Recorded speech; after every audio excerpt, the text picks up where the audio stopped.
Okay, cool. So we'll start in the Azure portal. Okay. And we'll open up, we'll create a new resource group, or unless you have one already provisioned for this project. I know I don't have one, so I can create one.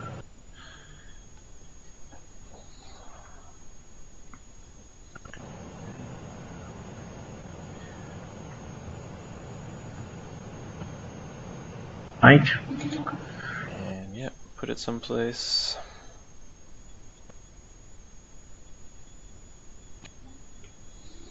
Perfect. It should be. There it is. All right, we'll go in there and we'll add a function. And you see up at the top there's that add. Oops, sorry. Click on WalletGyde again, or Here. that'll work too. Function. Yeah.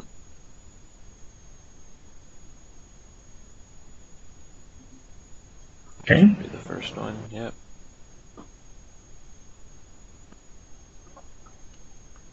Wait, did you ask me for the resource group? Okay. Yeah.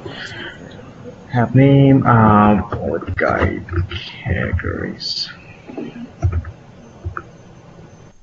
Something like that. And you want to use an existing one. Yep. And you can see we're pre-configuring a storage account there, so that'll be its own storage account for this function. Okay. Yep. Makes sense. And we can pin that to the dashboard and create it.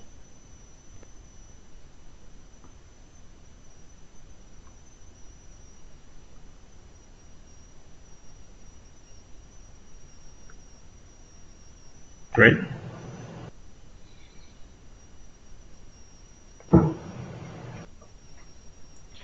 And so after that's deployed, we'll have to set up your credentials for Git, because there's two different ways we can do it. We can either have it looking at GitHub for any changes that happen, and then it'll pull those changes into the web app, which is an okay way to go if you find yourself using GitHub a lot. But I tend to go more towards local Git repository. Okay. And then basically I have two different versions of my I can kind of have two different versions of my project, one on GitHub and one on Azure. Gotcha. And so you can just add the remote repository URL to your Git repo locally, and then you can push to Azure instead of push to Origin. Gotcha. Okay, yeah, makes sense. I like that too. All right. And then you can also share the credentials of that with multiple people, and yeah. Or you can be the kind of the main person who controls all that, and you can pull the changes from GitHub, double check the settings, and then push them up. So as soon as that's deployed, okay, cool.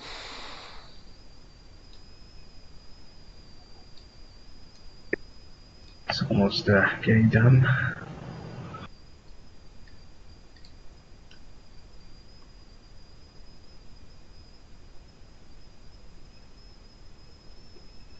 And it'll take you to this specialized editor page for functions.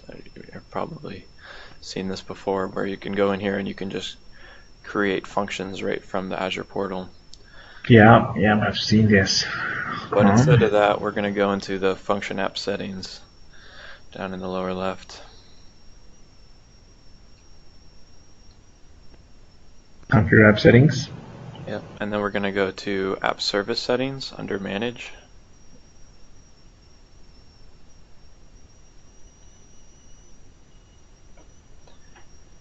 Now it looks just like a regular web app.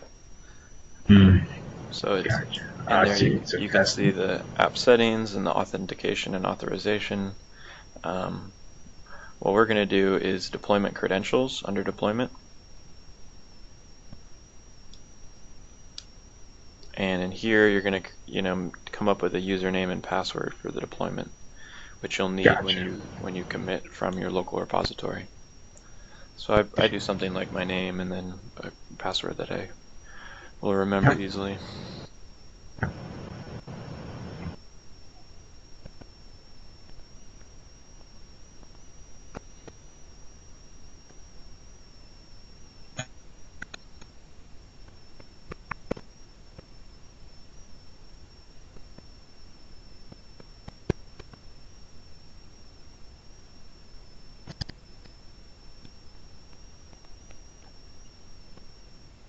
And then you can save that and then go back to deployment. And then we'll do deployment options. And then we'll choose our source. And then we'll say local Git repository. Yep. And press OK. And now if you go back to your overview, in a couple seconds there's our git clone URL, and you can copy that.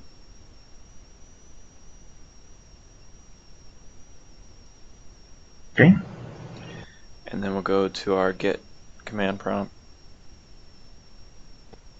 and cd into our directory with our project in it.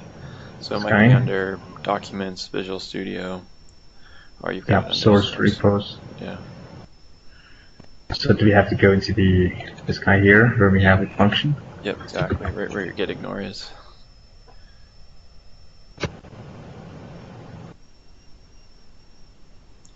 And it should with this git cmd give you some kind of rich, or if you say git status right now,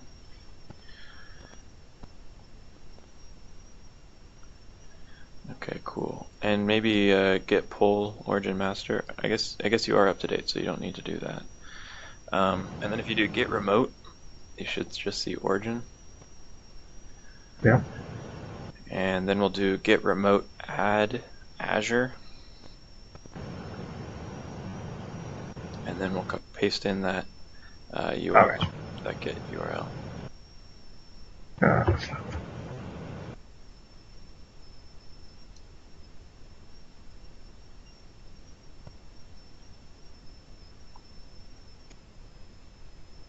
Okay. And then you can do git push Azure master.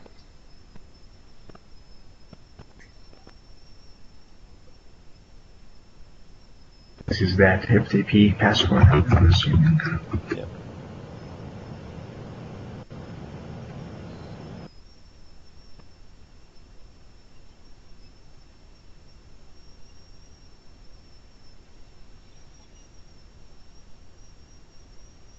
Now while that's going through, we can go back to the portal. There it is. As long as it's, there it goes. Okay, cool. We can go back to the portal and we'll scroll back over to our kind of like our function. So if you scroll to the left, or yeah, if you just go WC categories or WG categories, and then go ahead and refresh this page.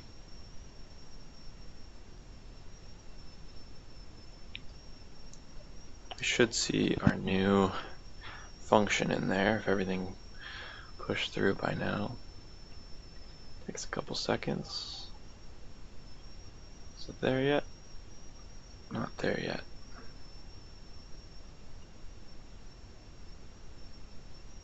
Okay, it's still going through deployment. We could use the same process for other git pushes to Azure. Yeah.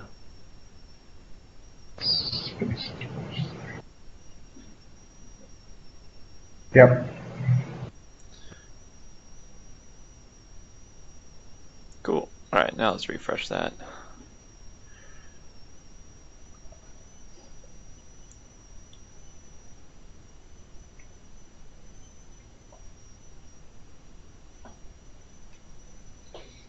And there's our timer trigger. Now in that timer trigger you'll see there's that commented out piece of code. Like we mentioned yesterday, where locally you're referencing the bin debug, but in Azure you're just referencing bin and then the DLL with the class library in it. So we'll go back into the function app settings in the lower left, and we'll go edit that real quick. Right, is that in the develop, the app service editor? Yep, go to app service editor, and that'll open a new tab.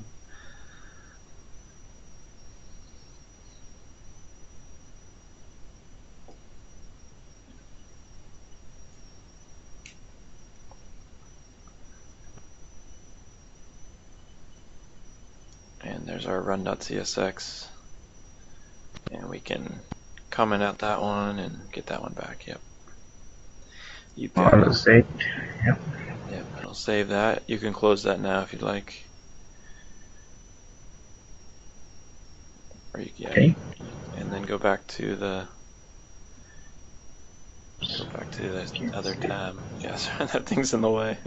Yeah, it's like, what? Where are you? Okay. You can move All right. it, maybe? I don't know. Yeah, I can't move it either. So, okay. So, Do we need to redeploy it, or is it already deployed when you save changes? so if you go to it has made the changes, but it may not have deployed it, so you might have to refresh that page, or you might not see it. We're still missing the application settings for the ML endpoint and the API key, so we'll add that next, as well as the endpoint for the Mongo database.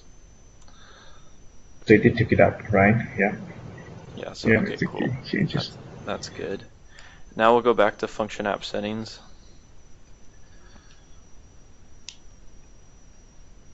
And go to app service settings. App service settings. Underneath manage, yeah. And then we'll scroll down on the left to app settings or application settings. And here you can see that all of the app settings for the environment that you're working in or that it's deployed into. Okay. If you scroll down, you'll see the connection to the storage account. Yeah.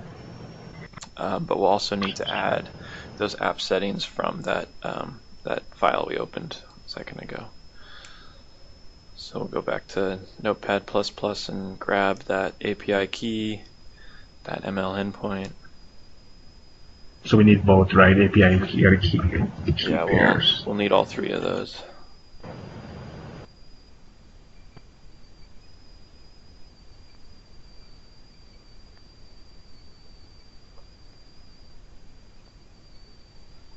And then those values.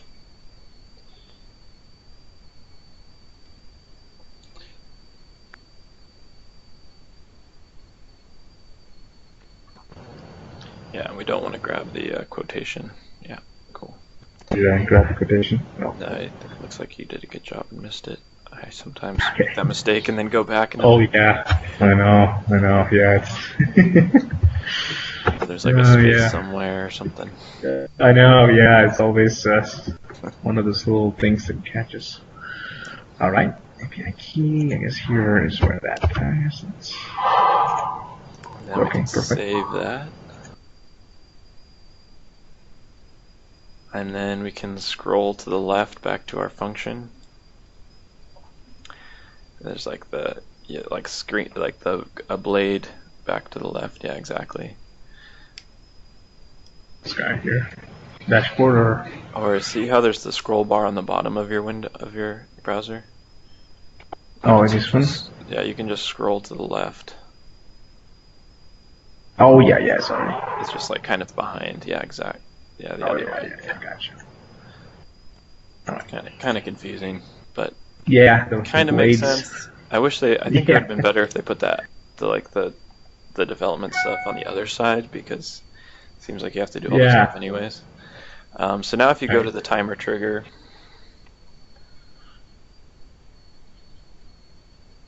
we can save and run that.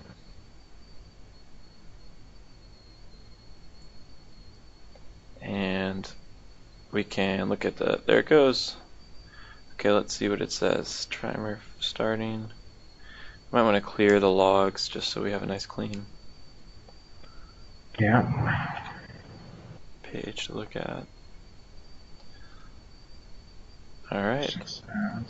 There it is. Cool. And that's kind of the deployment steps right now. Now each time you commit a change, you'll just have to make sure that when you're pushing, you either comment out or uncomment the different... the bin file, the path. And then, so we would have to just come back, make changes to any of these here. We would have to upload that to the Git using the same function git push Azure master. Yep. Okay, perfect. Yep. I'm going to stop the recording. That was pretty good.